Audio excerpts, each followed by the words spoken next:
وطنی ما تو هم سخن و هم وطنی لالگو نسترنی یک چمنی لالگو نسترنی یک چمنی خندکو خندکو دفت پریشانی کنی زود جهت و مهمانی کنی آن را پر گل و گلدانی کنی زود جهت و مهمانی کنی ما تو هم سخن و هم وطنی لالگو نسترنی یک چمنی خندکو دفت پریشانی کنی زود جهت و مهمانی کنی خانه را پر گل و گلدانی کنی زود جهت و مهمانی کنی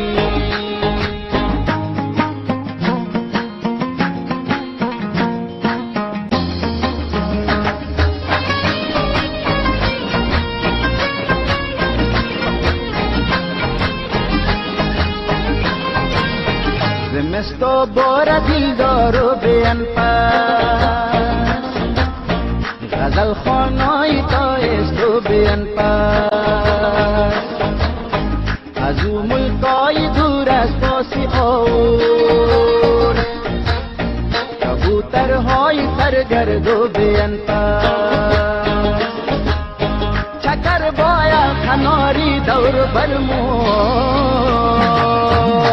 بارو سبز و بارو بی‌انفاس ما تو هم سخن و هم وطنی لالگو نسترنی یک چمنی خندکو دفت پریشانی کنی زود جفت و مهمانی کنی خانه را پر گل و گلدانی کنی زود جفت و مهمانی کنی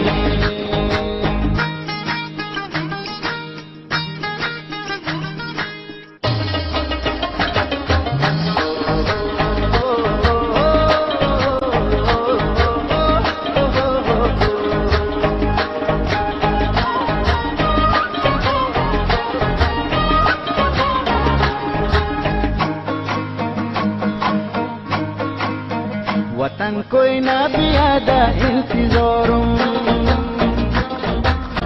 नशीब नूर शुना फसले बहारम नकिन से छिपले जख्मी मगरा के जख्मी युम गरक़े गुबारम आगा बेजर गबुमना बाग दिलशुम या خوشبختی دنیا دکارم ما تو هم سخن و هم وطنی لالگو نسترنی یک چمنی خندکو دفت پریشانی کنی زود جفت و مهمانی کنی خانه را پر گل و گلدانی کنی زود جفت و مهمانی کنی خندکو دفت